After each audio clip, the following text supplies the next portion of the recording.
जय श्री हरि विष्णु। जय जय श्री राम। क्या आप जानते हैं कि मर्यादा पुरुषोत्तम श्री राम, जिन्हें हम राजा दशरथ के ज्येष्ठ पुत्र के रूप में पूजते हैं, क्या आप जानते हो कि श्री राम के पिता दशरथ नहीं थे?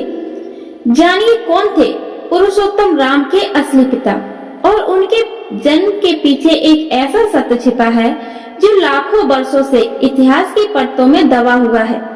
लेकिन क्या आपने कभी सोचा है कि जिस इतिहास को हम जानते हैं उसके पीछे भी कुछ ऐसी परतें हैं जो आज तक अनछुई हैं, अनकही हैं। क्या आपने कभी सोचा है कि राजा दशरथ, जिनके पास 3 रानियां थी, कौशल्या, कैकेयी और सुमित्रा, उन्हें लंबे समय तक संतान क्यों नहीं हुई? और जब संतान प्राप्ति हुई तो वह भी एक यज्ञ के बाद। क्या यह केवल एक धार्मिक कथा है या इसके पीछे कोई गहरा रहस्य छिपा है? क्या होगा अगर मैं आपसे कहूं कि राम जी केवल राजा दशरथ के पुत्र नहीं बल्कि किसी और के धरोहर थे? आज हम उस रहस्य का पर्दा उठाएंगे और जानेंगे कि क्या श्री राम वास्तव में राजा दशरथ के जैविक पुत्र थे या इसके पीछे कोई बड़ा सत्य दबा हुआ है। हम रामायण के उस अध्याय को खोलेंगे जो आपको हैरान कर देगा। धर्म, वचन और एक पक्षी राज के त्याग की एक अनकही गाथा।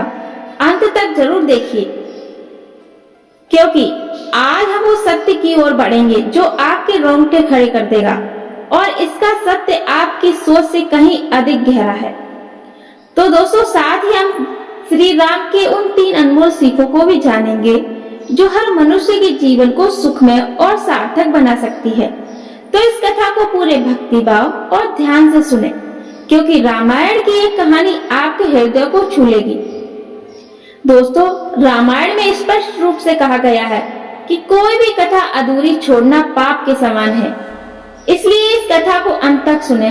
और अगर आप सनातन धर्म के प्रेमी हैं तो कमेंट में लिखें जय श्री राम।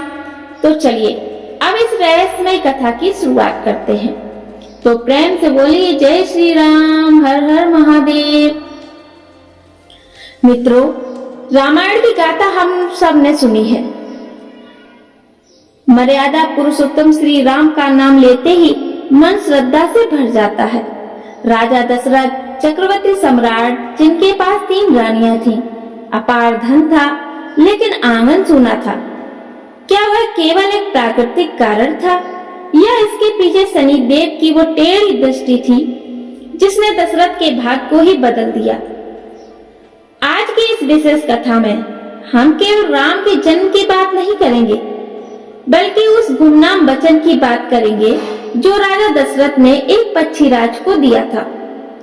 एक ऐसा वचन जिसने राम को दशरथ का पुत्र होने के बावजूद भी किसी और की अमानत बना दिया था। तो दोस्तों, दिल थाम कर बैठिए, क्योंकि आज का यह सफर आपकी आस्था और सोच को एक नया आयाम देने वाला है। कहानी की जड़ें समझने के लिए हमें समय के चक्र में थोड़ा पीछे जाना होगा। कहानी शुरू होती है एक जंगल से। एक घने जंगल में एक विशाल पेड़ की ऊंची टहनी पर एक गिद्ध अपने बच्चों के साथ रहता था। गिद्ध अपने बच्चों से बहुत प्रेम करता था। एक दिन गिद्ध के बच्चे गिद्ध के साथ घूमते हुए कहीं जा रहे थे। तभी उन्होंने देखा कि एक स्थान पर एक स्त्री और पुरुष बैठे हुए थे जिनकी हालत बहुत ही दयनीय थी। दरअसल वे दोनों कोढ़ी हो चुके थे। उनके शरीर में जगह जगह जख्म बने हुए थे। जगह जगह से शरीर से रक्त रिस रहा था। भयंकर पीड़ा की वेदना से वे दोनों कहरा रहे थे। उनके पास कोई भी व्यक्ति आता जाता नहीं था। वे एक रास्ते के किनारे बैठे हुए थे। न जाने किस कर्म का पाप भोग रहे थे। मित्रों, उन दोनों के ऊपर गिद्ध के बच्चों की दृष्टि पड़ गई। गिद्ध के बच्चों ने जब उन दोनों के शरीर से रिसता हुआ रक्त और मांस देखा तो वह अपने पिता गिद्ध से कहते हैं कि पिताजी, हमने आज तक सिर्फ जानवरों का ही मांस खाया है। हमने कभी इंसान का मांस नहीं खाया।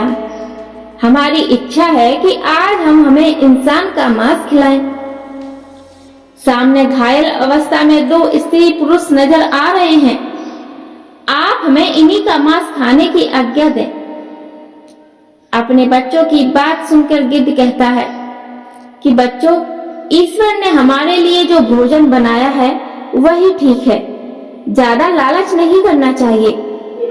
ज्यादा लालच करना और मन का भटकना खुद के लिए ही तकलीफदेह होता है।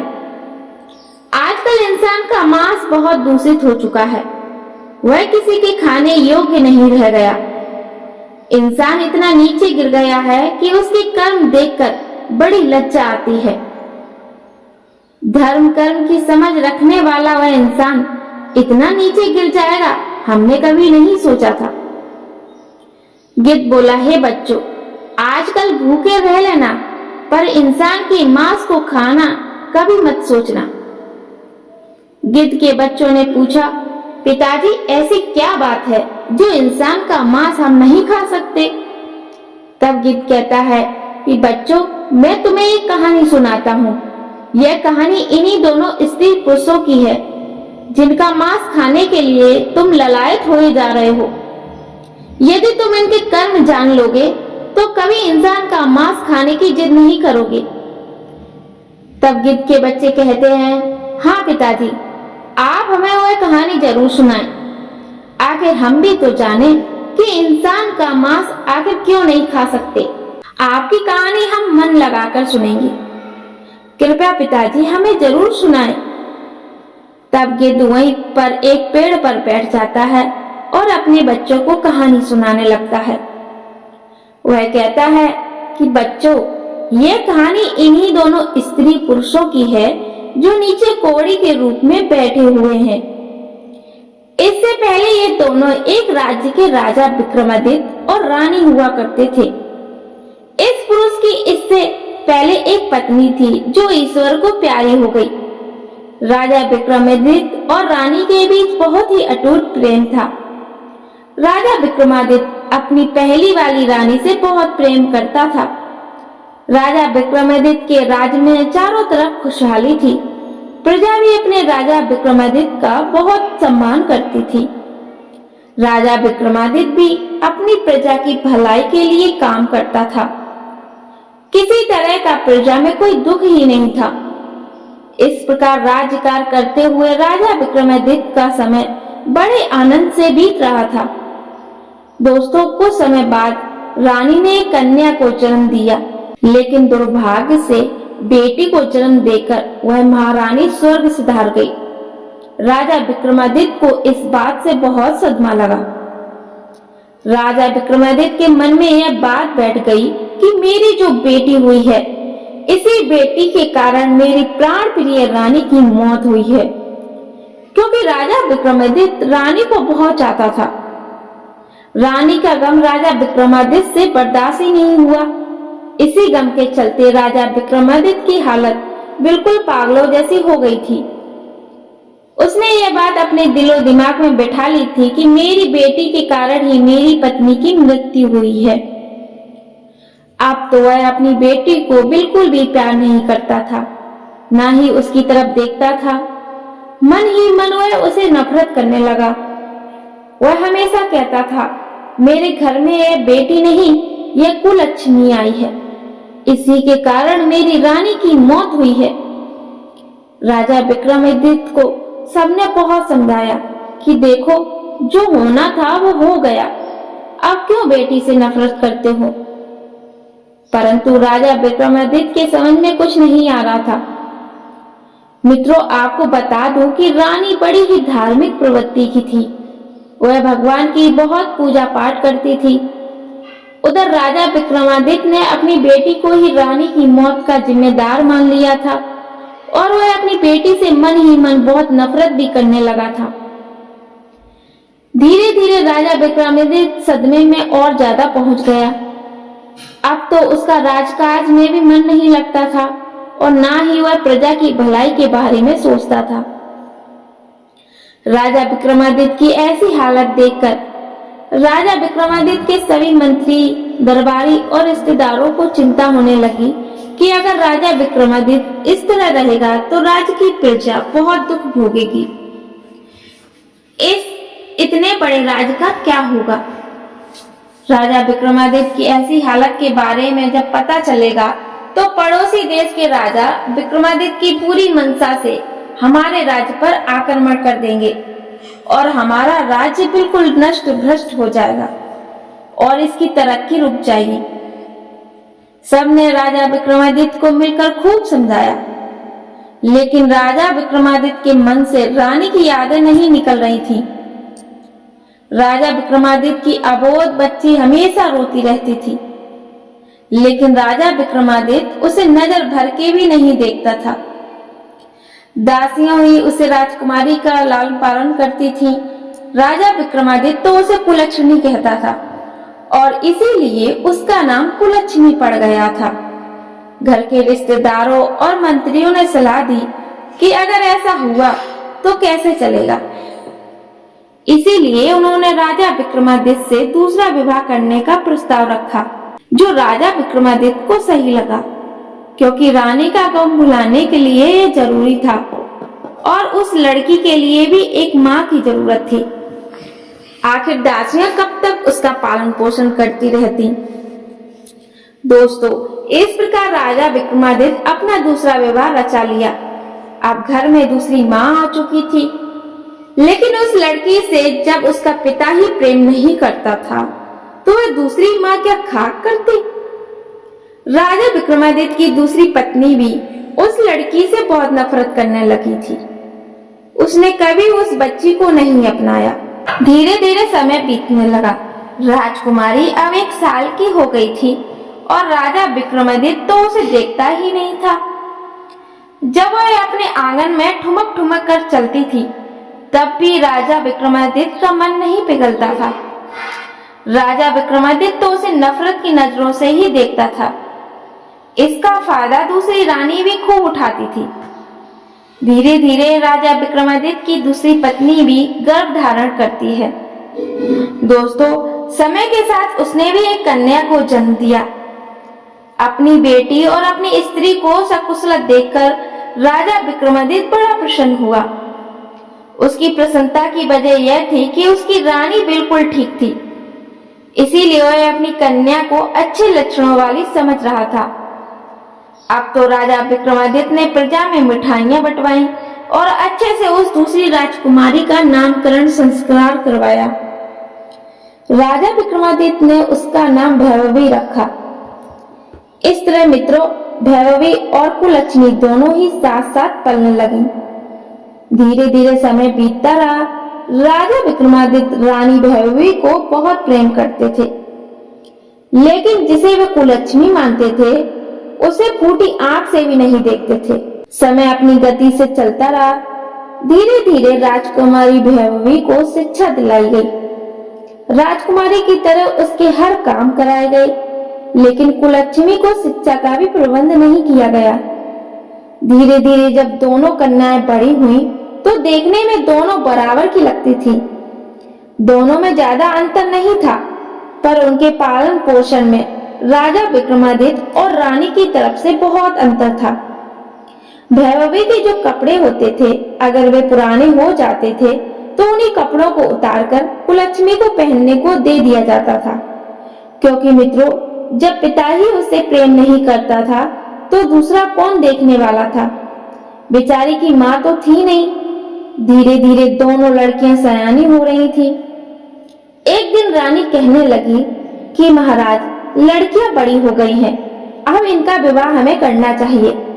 दोस्तों, जो कुलच्छनी थी ना, वह बड़ी ही धर्म प्रवृत्ति की थी। अपनी माँ की तरह वह भी बहुत ही धार्मिक थी, जो उसे जन्म देकर मर गई थी। वह भी बहुत धार्मिक थी और हमेशा भगवान की बहुत पूजा पाठ किया करती थी, जबकि भैरवी बड़े घमंड में रहती थी। उसे एक घमंड था कि वह राजकुमारी है, उसके पास माँ और पिता दोनों का प्यार है, लेकिन बेचारी कुलच्छनी को माता पिता का प्रेम नहीं मिलता था। कुलच्छनी कुछ ज्यादा ही समझदार थी। उसकी सौतेली माँ कुछ भी कहती, चाहे उसकी बहन उसे कुछ भी कहती रहती, वह चुपचाप सुन लिया करती थी। राजा विक्रमादित्य और रानी को छोड़कर महल के बाकी के सभी लोग कुलच्छनी से हमदर्दी रखते थे। लेकिन भैरवी और उसकी माँ हमेशा उसे डांटती रहती थी। राजा विक्रमादित्य तो अपनी बेटी भैरवी को देखकर फूला नहीं समाता था। जिसे वह कुलक्ष्मी मानता था, उसे देखकर तो रास्ता ही बदल लेता था। बेचारी कुलक्ष्मी अपने पिता के प्यार को पाने के लिए तरसती रहती थी, लेकिन राजा विक्रमादित्य कभी उसे अपनी आंखों के सामने भी नहीं आने देता था। राजा विक्रमादित्य ने सख्त हिदायत दे रखी थी कि जब वह महल में आए तो उसकी बेटी कुलक्ष्मी उसके सामने ना आए। इस बात का पूरा ध्यान रखा जाता था। अब जब बेटियां शादी के लायक हो गई तो शादी तो करनी ही पड़ेगी, भले ही राजा विक्रमादित्य उसे कितना ही नफरत क्यों ना करता हो। बेटी की शादी तो करनी ही थी। रानी ने कहा, महाराज, दोनों बेटियां बड़ी हो गई हैं, इनके लिए कोई अच्छा सा वर तलाश कीजिए।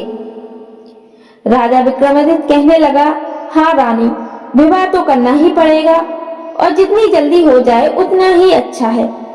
इस कुलच्छी का साया हमारे महल से हट जाएगा। राजा विक्रमादित्य की इन बातों को सुनकर लगता था कि वह मूर्ख राजा अपनी उस बेटी से न जाने कितनी नफरत करता था।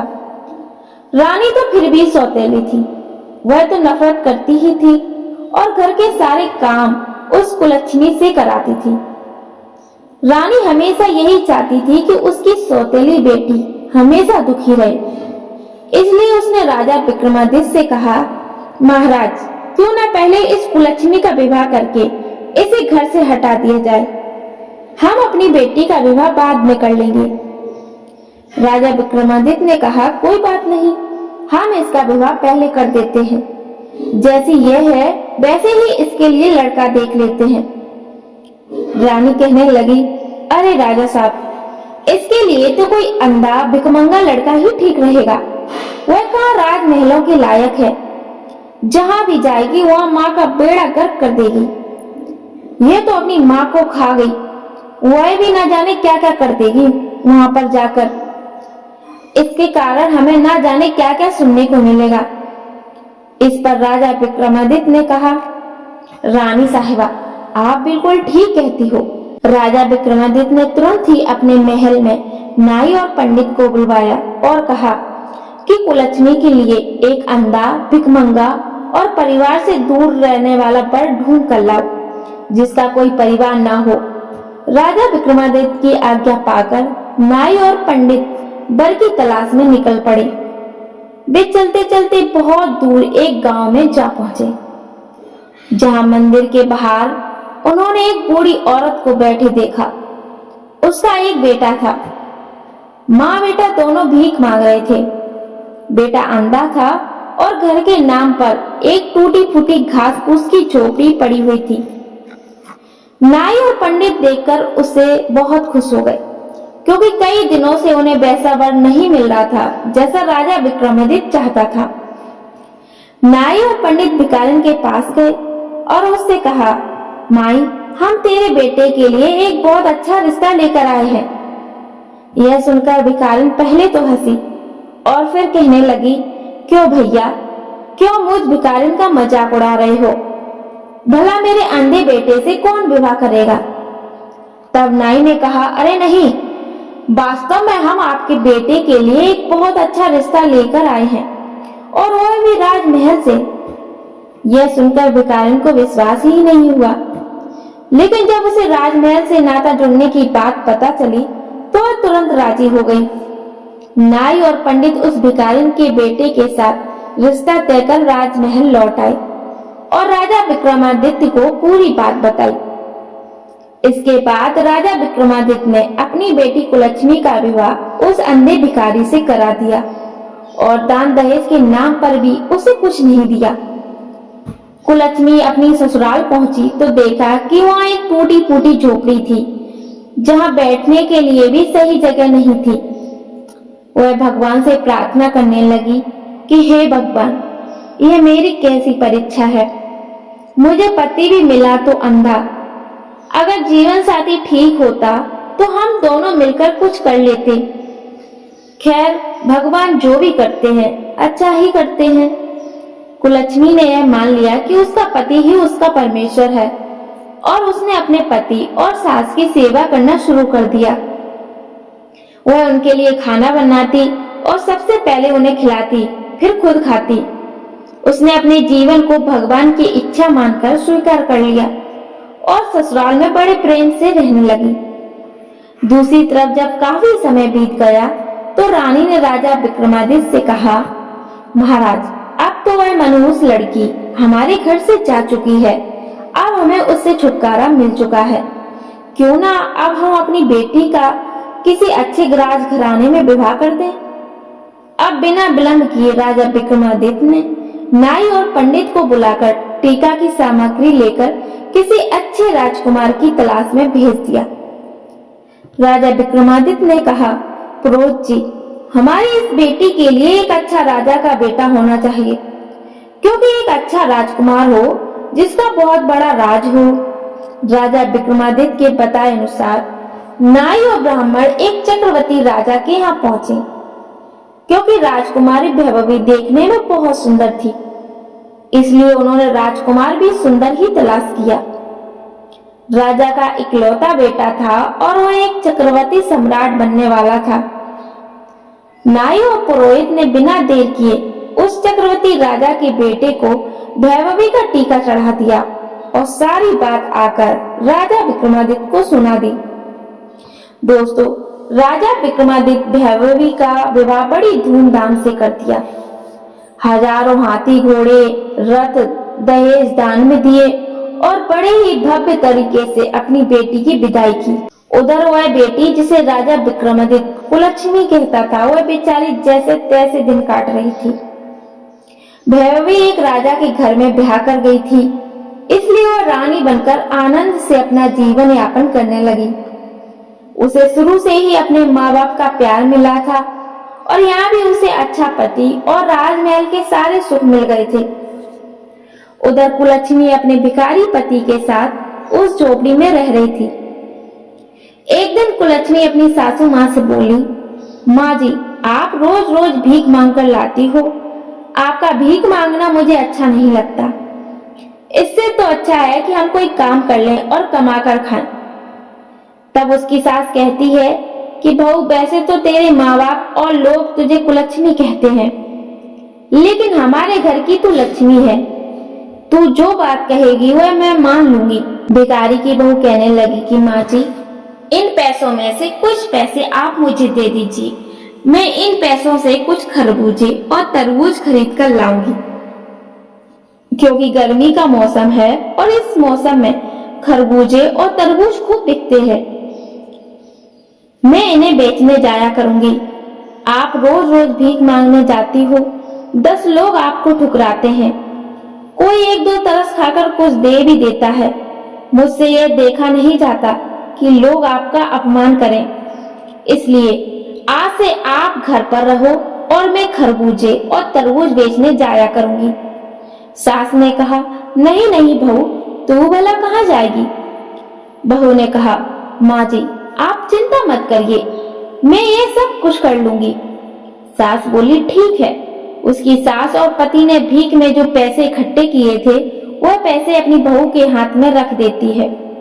बहू बाजार गई और एक दलिया ली और उसमें कुछ खरबूजे और तरबूज खरीद कर रख लिए। जंगल के रास्ते पर एक मंदिर था, वह उसी मंदिर के सामने जाकर बैठ गई। वहां से गुजरने वाले लोगों को तरबूज और खरबूजे बहुत पसंद आए, इसलिए हाथों हाथ उसके खरबूजे और तरबूज बिक गए। सारे तरबूज तो बिक गए, लेकिन 2 खरबूजे उनके पास रह गए थे। दोस्तों, उसी समय संयोग से विधि और विधाता भगवान उसी रास्ते से गुजर रहे थे। विधि कहने लगी कि प्रभु देखो, कितने सुंदर खरबूजों की सुगंध आ रही है, मुझे भी यह खरबूजे खाने हैं। विधाता बोले, देवी, कहाँ तुम इन खरबूजों के चक्करों में पड़ रही हो, चलो हमें उज्जैन पहुंचना है। विधि ने कहा, नहीं नहीं प्रभु, मुझे तो ये खरबूजे खाने हैं। माता विधि जिद कर गई, कहने लगी कि देखो, स्त्री खरबूजे बेच रही है और वह तो आपकी भक्त है। प्रभु, हमें उससे खरबूजे जरूर लेना चाहिए। दोस्तों, माता विधि और विधाता ने एक बूढ़े और बुढ़िया का रूप धारण किया और पहुंच गए उस खरबूजे वाली के पास। उसके पास मात्र 2 ही खरबूजे थे। माता विधि और विधाता ने बहुत ही दीन रूप बनाया था। फटे पुराने वस्त्र थे, जर्जर हालत थी। एक दूसरे का हाथ पकड़े हुए वे उसके पास पहुंचे। एक दूसरे का हाथ पकड़े हुए वे उसके पास पहुंचे और पहुंचकर जाकर कहने लगे कि बिटिया, हम दोनों भूखे हैं, क्या हमें कुछ खरबूजा खाने को मिलेगा? तो कुलच्छनी कहने लगी कि माई, आप बैठो, इतनी गर्मी पड़ रही है, लो पहले पानी पी लो। उसके पास थोड़ा सा पानी था। पहले उसने विधाता और माता विधि बने हुए उन दोनों वृद्ध दंपति को पानी पिलाया और उन्हें आराम से बिठाया। उसके बाद एक एक करके दोनों को खरबूजा खाने को दिया। दोनों लोगों ने वे दोनों खरबूजे खा लिए। इसके बाद माता विधि कहने लगी, बिटिया, हमारे पास तो तुम्हें देने के लिए कोई पैसे नहीं है, हम कहाँ से पैसे देंगे? हम तो भूखे थे, इसलिए खरबूजे तो हमने खा लिए। कुलच्छनी कहने लगी, कोई बात नहीं माँ, आज मैं खरबूजे बेचने आई थी और ईश्वर की कृपा से मेरे सारे खरबूजे बिक गए। अब मेरे पास सिर्फ ये 2 खरबूजे शेष बचे थे। अगर आपने उन्हें खा लिया है तो ये भी मेरे लिए पुण्य का काम है। आप तो बूढ़ी माँ हो, मेरी कोई माँ नहीं है और आपने मुझसे इतने प्यार से बेटी कहा है। बेटी शब्द सुनने के लिए तुमने मेरे कान ही तरस गए थे। कभी मेरे पिता ने भी मुझे बेटी का प्यार नहीं दिया। तब माता विधि बनी बूढ़ी माँ कहती हैं, बिटिया, मैं काफी दूर से चलकर आई हूँ और राह चलने के कारण मेरी सांस फूल रही है, मेरे पैरों में बड़ा दर्द हो रहा है। तो कुलच्छनी कहती है कि लाओ मैया, मैं तुम्हारे पैर दबा देती हूँ। इतना कहकर वह माता विधि के चरण दबाने लगती है। ठंडी हवा चल रही थी। विधि माँ को नींद आ जाती है। विधि माँ को नींद आई तो कुलच्छनी अपने पल्लू से उनके ऊपर हवा करने लगी ताकि उनके ऊपर कोई मक्खी या मच्छर ना बैठे। दोस्तों, विधाता भी वहीं पर लेट गए। जब माता विधि की आंख खुली तो वे दोनों बड़े प्रसन्न हुए। कहने लगे, बेटी, तूने तो हमारी बहुत सेवा की है और हमारे पास तो तुम्हें देने के लिए कुछ भी नहीं है, हम तुम्हें क्या दें? वह कहने लगी, कोई बात नहीं माँ, मेरी कोई माँ नहीं है, तुम्हारी सेवा करके तो मुझे माँ जैसा प्यार मिला है, ऐसा लगा जैसे तुम मेरी माँ हो। तब माता विधि कहती हैं, अच्छा बेटी, अब हम चलते हैं। जाते हुए माता विधि ने विधाता से कहा, प्रभु, अगर आपकी झोली में कुछ पड़ा हो तो इस बेचारी को दे दो। ये बेचारी बड़ी ही गरीब है और इसके पिता ने इसके साथ बहुत अन्याय किया है। विधाता बोले, देवी, मेरे पास तो मेरी झोली में केवल भभूति है, इससे इसका क्या भला होगा? माता विधि बोली कि हे प्रभु, लोगों का भला तो आपके भला कहने से ही हो जाता है। फिर भी मन समझाने के लिए माता विधि ने विधाता की झोली में से कुछ भभूति निकाली और इस बेचारी को दे दी। वह भभूति उसने अपने साड़ी के पल्लों में बांध कर रख ली। शाम को जब वह अपने घर पहुंचती है तो अपनी सासू माँ से कहती है, माँ जी, आज एक बूढ़ी माँ और एक बूढ़े बाबा की सेवा करके मुझे अपार सुख मिला और देखो माँ, आज की कमाई, आज मेरे सारे खरबूजे बिक गए माँ। अब मैं तुम्हें और मेरे पति को कहीं भी भीख मांगने की जरूरत नहीं है। अब हम मेहनत से काम करके अपना गुजारा करेंगे और ईश्वर की कृपा रही तो हम सम्मान की जिंदगी जिएंगे। आज से हमें भीख मांगने की कोई जरूरत नहीं है। तब उसकी सास कहने लगी कि बेटा, मैं तेरी जैसी बहू पाकर निहाल हो गई। मैंने तो कभी सोचा भी नहीं था कि कभी मेरे बेटे का विवाह होगा। मुझे नहीं पता था कि मेरे बेटे के नसीब में इतनी संस्कारी और लक्ष्मी जैसी बहू लिखी होगी। मैं तो भगवान की बहुत आभारी हूँ कि भगवान ने मेरे बेटे की किस्मत में तुम्हें लिखा है। वह कहने लगी कि माँ, आज एक बूढ़े बाबा और एक बूढ़ी अम्मा आए थे, उन्होंने मुझे यह विभूति दी है, मैं इसका क्या करूं? तब उसकी सास बोली, बहू थोड़ा रुको, अभी मेरा बेटा आता होगा, जैसा वह कहेगा तुम वैसा ही करना। दोस्तों, शाम को जब उसका पति आया तो वह कहने लगी, स्वामी आज मुझे ये भभूति दी है एक बूढ़े बाबा और एक बूढ़ी माँ ने, मैं इसका क्या करूं? तब उसका पति कहने लगा कि एक काम करो, घर के चारों कोनों में इसे छिड़क दो और जो बच्चे हो उसे संदूक में रख दो और थोड़ी बहुत भभूति हमारी तुलसी माता का जो गमला है उसमें रख दो। वह कहने लगी, ठीक है, मैं ऐसा ही करूंगी। अब तो उस कुलक्ष्मी ने उस विभूति को अपने घर के चारों कोनों में बिखेर दिया, थोड़ी विभूति संदूक में रख दी और रात को खाना बनाया। खाना खाकर अपनी सासू माँ को खिलाया, अपने पति को खिलाया, फिर खुद खाकर घर की साफ सफाई करके सो गई। सुबह उठती है तो क्या देखती है कि उसकी झोपड़ी की जगह तो बहुत ही सुंदर महल बन गया है। चारों कोनों पर हीरे मोती चमक रहे थे, धन के अंबार लगे हुए थे और अनगिनत धन से घर भरा हुआ था। यह देखकर तो उसे बड़ा अचंभा हुआ। वह दौड़ी दौड़ी अपनी सास के पास जाती है और कहती है, माँ जी उठिए, देखो क्या चमत्कार हो गया। उसकी माँ की आंख खुली तो उसने देखा कि उसका घर तो पहचानने में नहीं आ रहा। वह कहने लगी, अरे बहू, क्या हम तेरे मायके में आ गए हैं? आज तक तो तेरे पिता ने कभी इधर मुड़कर भी नहीं देखा, लेकिन मैं तो सोई हुई थी, तेरे पिता का हृदय कैसे पसीज गया? तब वह कुलक्ष्मी कहती है कि नहीं माँ जी, ये मेरे पिता का घर नहीं, ये तो हमारा घर है। देखिए, शायद भगवान की अनुकंपा हुई है, उन्हीं की कृपा से मेरे भाग्य बदल गए हैं। देखो, शायद वे बूढ़े बाबा और बूढ़ी माई कोई और नहीं, साक्षात ईश्वर ही होंगे, जिन्हें मैं पहचान नहीं पाई। भगवान को ना पहचान पाने का दुख अब तो उसे बहुत कचोट लगा और वह रोने लगी। भगवान साक्षात मेरे पास आए और मैं उनको पहचान नहीं पाई। सासू माँ ने उसे धीरज बंधाया। तभी उसके पति की आंख खुल गई और वह चिल्लाते हुए बोला, अरे कुलक्ष्मी, ये मैं अपनी आंखों से क्या देख रहा हूँ? अब तो मुझे दिखाई दे रहा है। वह अपनी माँ से बोला, माँ देखो, मुझे सब कुछ दिखाई दे रहा है, अब मैं अंधा नहीं रहा। यह देखकर लक्ष्मी की खुशी का ठिकाना नहीं रहा। उसके पति की आंखें ठीक हो गईं। यह उसके जीवन की सबसे बड़ी खुशी थी। इतनी खुशी तो उसे धन दौलत पाकर भी नहीं हुई थी। भगवान की कृपा से अब उसका पति किसी राजा से कम नहीं लग रहा था। अब उन्होंने कहा कि जब इतनी बड़ी कृपा हो ही गई है तो क्यों ना हम भगवान की चर्चा करवाएं, पाठ करवाएं, लोगों को अपने घर बुलाएं और खूब बड़ा सा भंडारा करवाएं। उसकी सासू माँ कहने लगी, बेटी, तुम तो मेरे घर की लक्ष्मी हो, जैसा तुम करना चाहो वैसा करो, मैंने कब मना किया। दोस्तों, अब तो कुलक्ष्मी अपने घर में एक कथा का आयोजन करती है और अपने रिश्तेदारों को निमंत्रण देती है।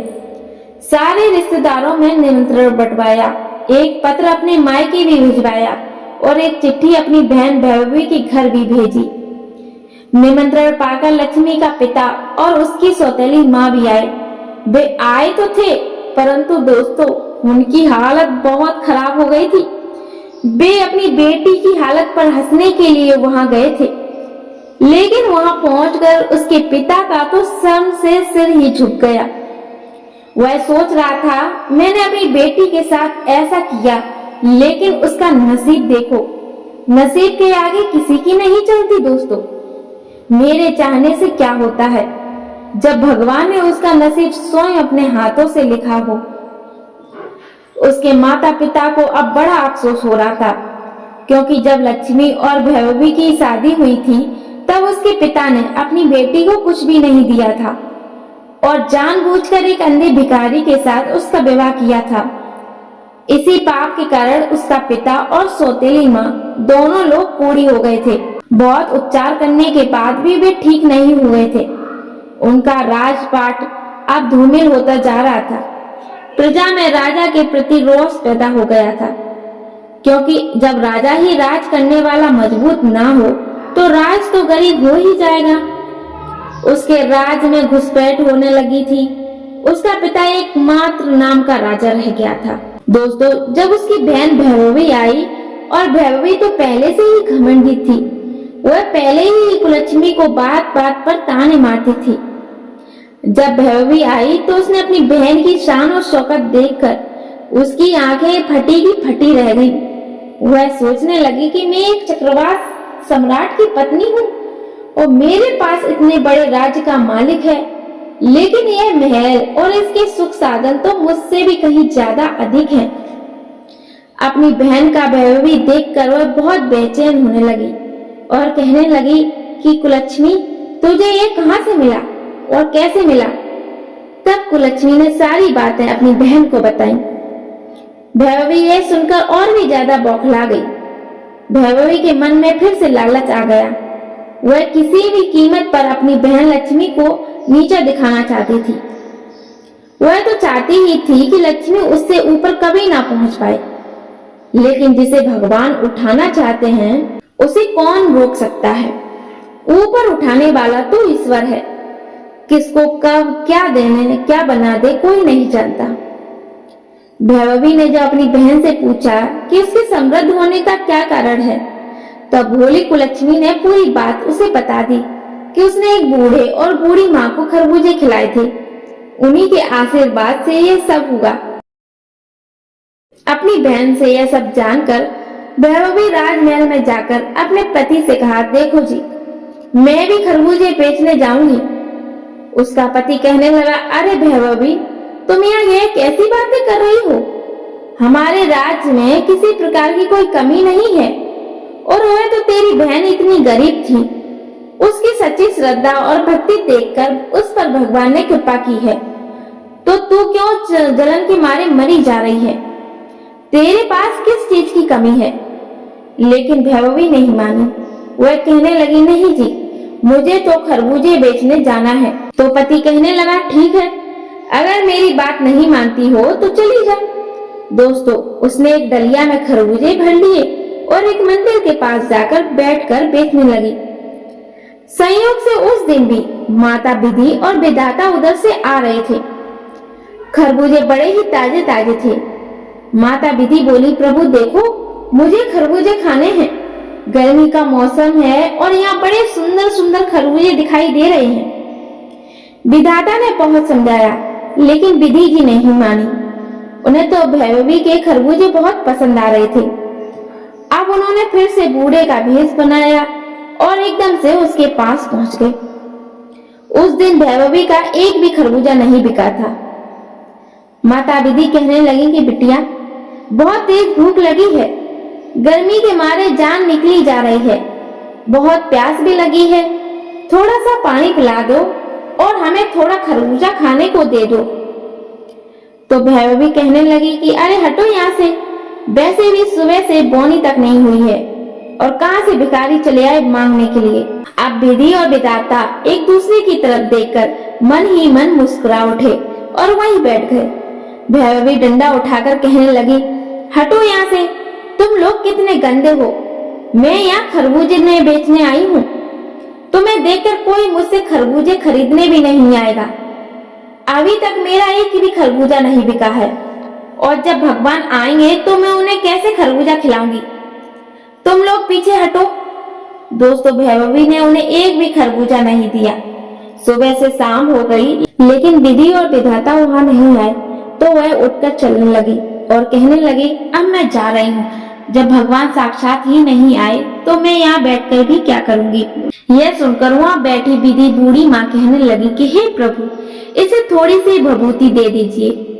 विधाता ने अपने झोले में हाथ डाला और भैरवी को थोड़ी भभूति निकाल कर दे दी। भैरवी खुशी खुशी अपने घर आई और अपने पति से बोली, देखो जी, मैं भभूति ले आई हूँ, अब इसका क्या करना है। इतना कहकर उसने वह सारी भभूति अपने घर में छिड़क दी और थोड़ी सी तुलसी के गमले में डाल दी। शाम को खाना खाकर सो गई। पहले तो उसे सारी रात नींद ही नहीं आई, और जब सुबह वह सोकर उठी तो उसने सोचा था कि घर में सुबह हीरे मोतियों के अंबार लगे मिलेंगे। वह सोच सोचकर वह बड़ी खुश हो रही थी, लेकिन जैसे ही सुबह उठी तो क्या देखती है कि उसके महल की जगह एक झोपड़ी बन गई है। और जगह जगह कीड़े मकोड़े भिनभिना रहे थे। अब तो वैभवी मुंह पकड़कर रोने लगी कि हे भगवान। अब यह गाली गलौज करने लगी और अपनी बहन को गाली देने लगी कि इसने ये क्या करवा दिया। अब उसका पति उसे समझाने लगा, देखो वैभवी, तुमने जो लालच में आकर ये सब किया है, इसीलिए तुम्हारे साथ ऐसा हुआ है। तुम्हारी बहन दिल की बहुत अच्छी है। भगवान ने उसकी भक्ति देखकर उस पर कृपा कर दी थी, लेकिन तुम लालच में थी और अपने पास जो भी था तुमने उसे भी गंवा दिया। जो अपने पास होता है उसी में संतोष करना चाहिए। उसके पति ने उसे खूब समझाया, लेकिन वैभवी अपनी बहन लक्ष्मी को कोसने लगी। वह कहने लगी कि लगता है मेरी उस बहन की छाया मुझ पर और मेरे घर पर पड़ गई है, इसीलिए हमारे साथ ऐसा हुआ है। उसके पति ने उसे बहुत डांटा और कहा, तुम अभी भी सुधर जाओ। जब यह खबर उसके मायके में पहुंची तो राजा और रानी जो कोढ़ी हो गए थे, वे उसे देखने के लिए आए। अपने माता पिता की ऐसी हालत देखकर वैभवी कहने लगी, अरे दूर हटो, तुम मेरे घर के अंदर मत आना। ऐसे माँ बाप की मुझे जरूरत नहीं है जो इतने गंदे हो, जो कुष्ठ रोग से पीड़ित हो। मैं ऐसे माँ बाप को नहीं रख सकती थी, ना ही उनकी सेवा कर पाऊंगी। मुझसे दूर रहो आप लोग। दोस्तों, उसके माता पिता अपनी बेटी के दुख में दुखी होने के लिए आए थे, लेकिन उसकी बेटी ने उन्हें डांट फटकार कर भगा दिया।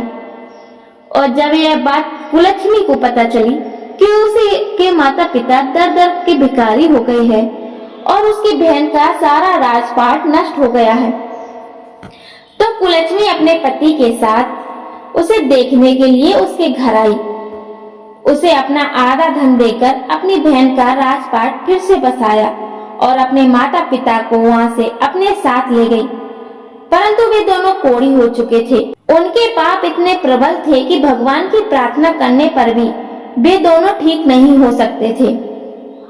तब उन्होंने कहा कि बेटी, अब हमें अपने किए की सजा भोगनी है, तुम हमें माफ कर दो। अपनी बेटी के चरण छूने के बाद क्षमा मांगकर वे दोनों उसके घर से चले जाते हैं।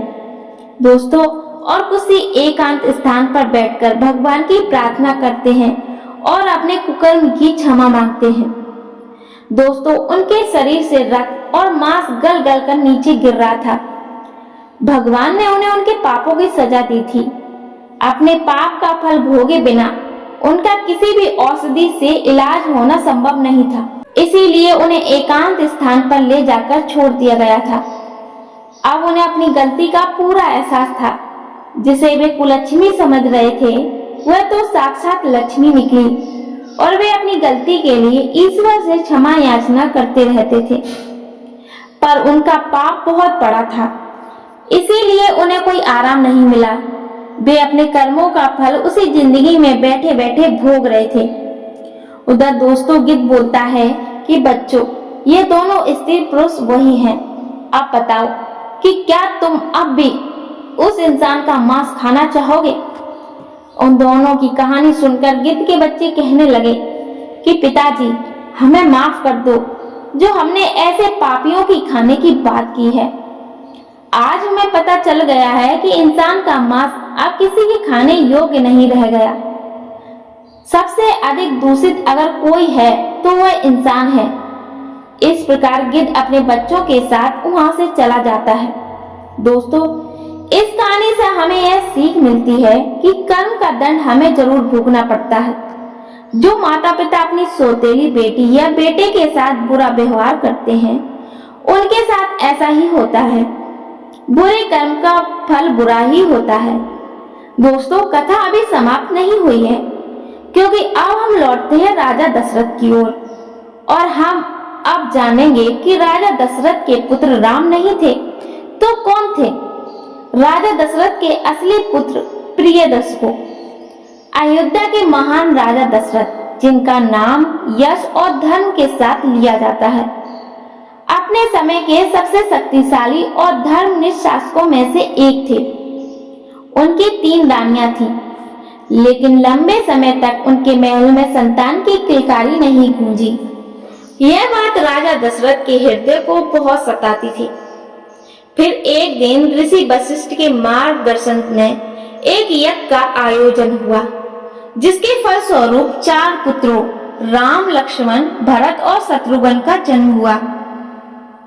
लेकिन सवाल यह है कि यह केवल यज्ञ का चमत्कार था या इसके पीछे कोई और गहरा रहस्य था? क्या श्री राम वास्तव में दशरथ के पुत्र थे, या ये एक ऐसी सच्चाई है जिसे इतिहास ने हमसे छिपा लिया? आइए इस रहस्य को समझने के लिए एक और कथा की ओर बढ़ते हैं, जो इस सत्य को उजागर करती है। दशरथ केवल पृथ्वी के ही नहीं बल्कि स्वर्ग के भी प्रिय मित्र थे। कहानी उस समय की है जब राजा दशरथ देवताओं की सहायता के लिए स्वर्ग लोक गए थे। उस समय देवताओं और असुरों के बीच भयानक युद्ध चल रहा था।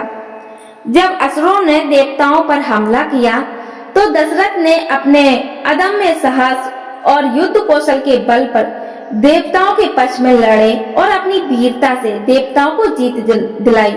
युद्ध समाप्त होने पर देवताओं ने दशरथ से कहा कि हे राजन, आपने धर्म की रक्षा की है, अब आप अपने लोक अयोध्या लौट जाइए।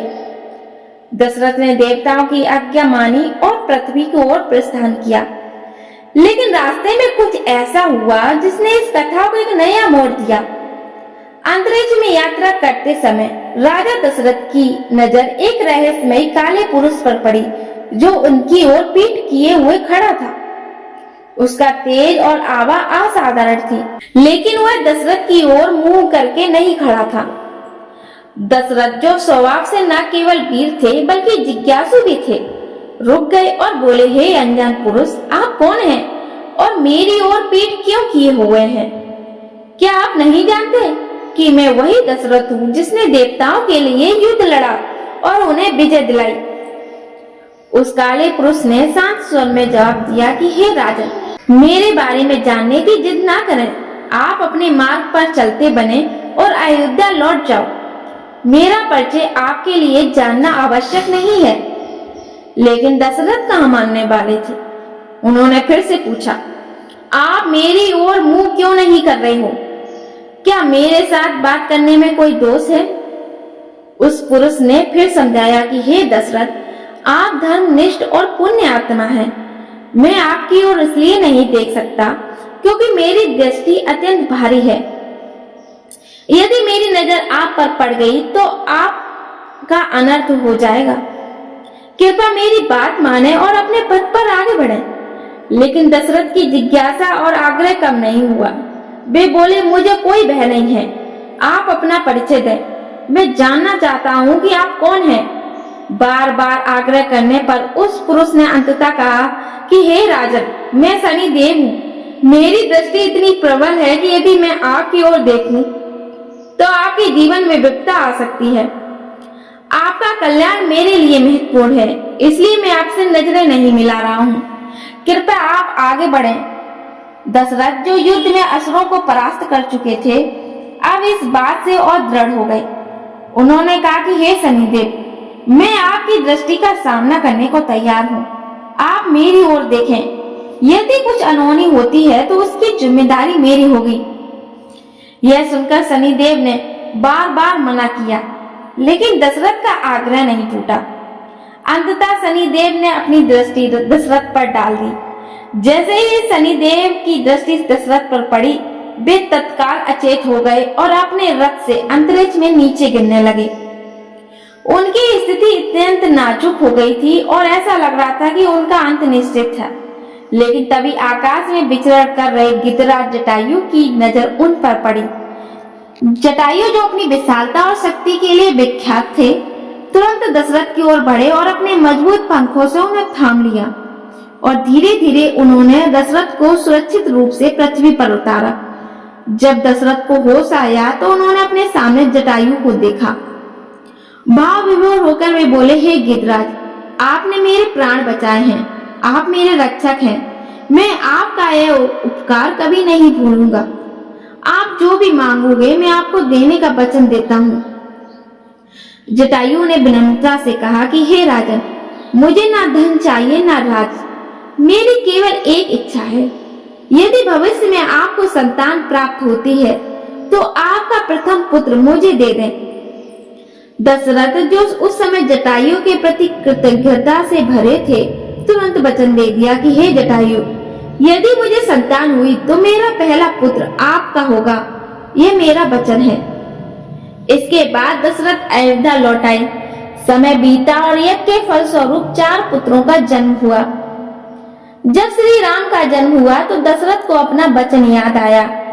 उन्होंने गिद्ध जटायु को बुलवाया और कहा कि हे गिद्धराज, जैसे मैंने वचन दिया था, ये मेरा प्रथम पुत्र राम अब आपका है।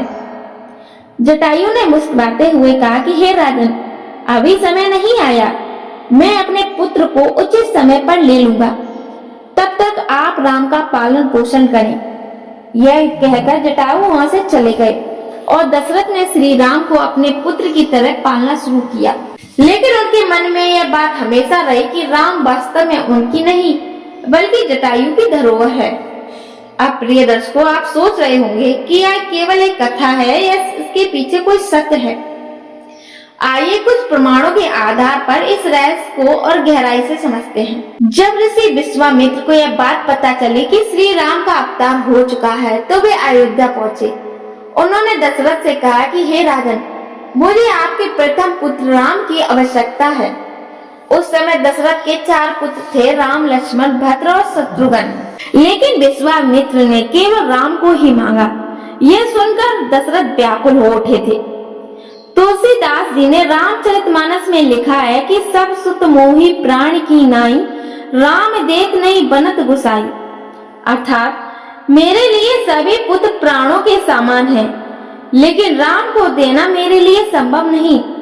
सोचिए, यदि सभी पुत्र समान थे तो दशरथ केवल राम को देने में इतना संकोच क्यों कर रहे थे? इसका कारण यही था कि राम जटायु की धरोहर थे। दशरथ जानते थे कि राम उनकी अमानत है और कोई भी ईमानदार व्यक्ति अपनी अमानत को किसी और को नहीं सौंप सकता। जब श्री राम वनवास में थे तब दशरथ का देहांत हो गया था।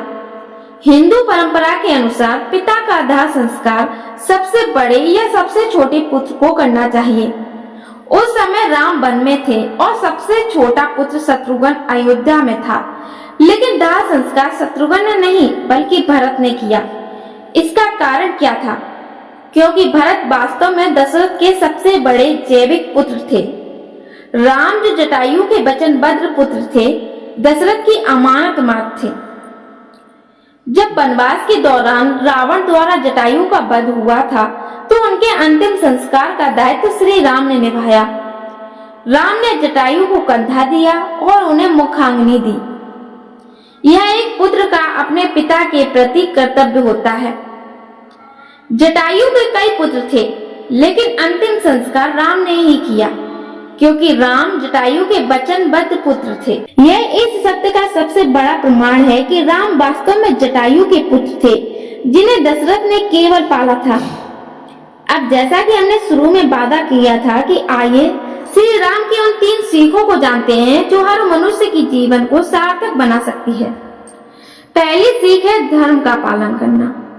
श्री राम ने अपने जीवन में हर कदम पर धर्म का पालन किया था, चाहे वह पिता का वचन निभाने के लिए वनवास स्वीकार करना हो या माता सीता की रक्षा के लिए रावण से युद्ध करना।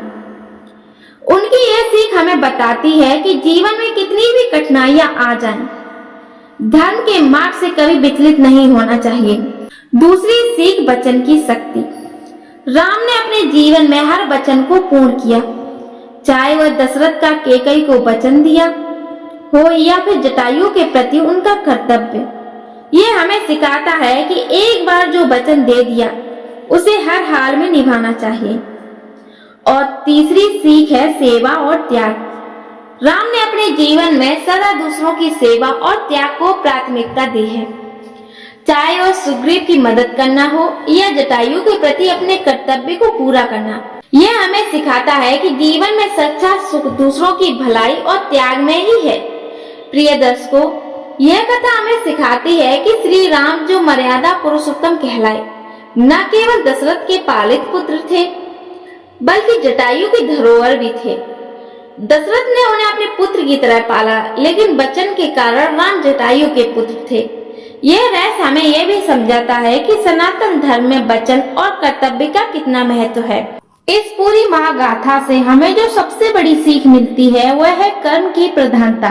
एक ओर जहाँ राजा विक्रमादित्य ने अहंकार में अपनी बेटी का अनादर किया और कोढ़ी बन गए, जबकि कुलक्ष्मी ने सेवा से विधाता को जीत लिया, ठीक उसी तरह दशरथ ने एक पक्षी राज को दिया अपना वचन निभाया, और उसी का प्रतिफल था कि साक्षात नारायण ने उनके घर में जन्म लिया।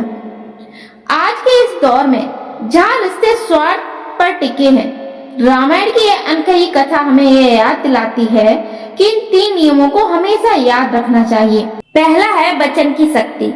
इंसान की पहचान उसके बोले हुए शब्दों और निभाए गए बातों से होती है। दूसरा है सच्चा संबंध। पिता केवल वह नहीं जो जन्म दे, बल्कि वह भी है जो रक्षा करे और सही मार्ग दिखाए। तीसरा है सेवा का फल।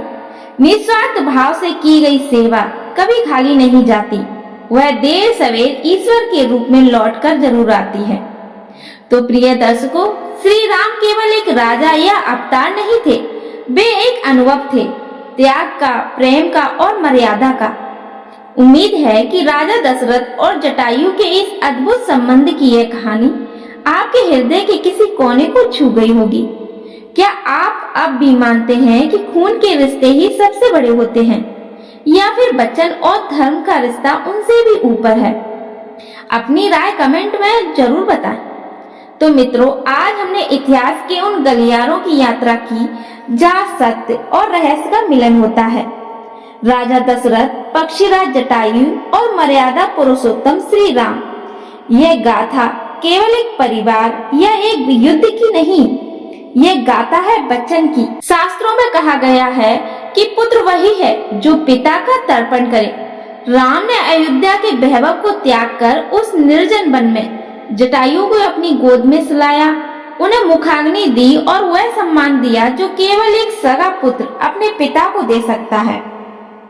यह इस सत्य की सबसे बड़ी गवाही है कि रिश्ते केवल रक्त की बूंदों से नहीं, बल्कि निभाए गए वचनों और दिए गए प्राणों से बनते हैं। तभी कहा जाता है, रघुकुल रीत सदा चली आई, प्राण जाऊं वरु वचनु न जाई। उम्मीद है रामायण के अनसुना अध्याय आपके हृदय को छू गया होगा। क्या आपको भी लगता है कि आज के युग में भी वचन की वही गरिमा बची है? क्या राम और जटायु का यह संबंध दुनिया का सबसे श्रेष्ठ संबंध नहीं है? अपनी राय कमेंट बॉक्स में जरूर लिखें और भक्ति भाव से जय श्री राम भी लिखना न भूलें। अगर आप सनातनी धर्म के प्रेमी हैं, अगर आपको हमारी ये विशेष डॉक्यूमेंट्री पसंद आई हो और चाहते हैं कि ऐसे ही रहस्यमयी कहानियां हम आप तक लाते रहे, तो हमारे चैनल से जरूर जुड़ें और इसे लाइक करें और उन लोगों के साथ साझा करें जो सनातन धर्म की गहराइयों को समझना चाहते हैं, ताकि मर्यादा पुरुषोत्तम और भक्त जटायु की एक गाथा हर घर तक पहुँचे। मिलते हैं एक और दिव्य कथा के साथ, तब तक के लिए अपना और अपनों का ख्याल रखें। तो प्रेम से बोलिए जय श्री राम, जय सनातन धर्म। राधे राधे दोस्तों।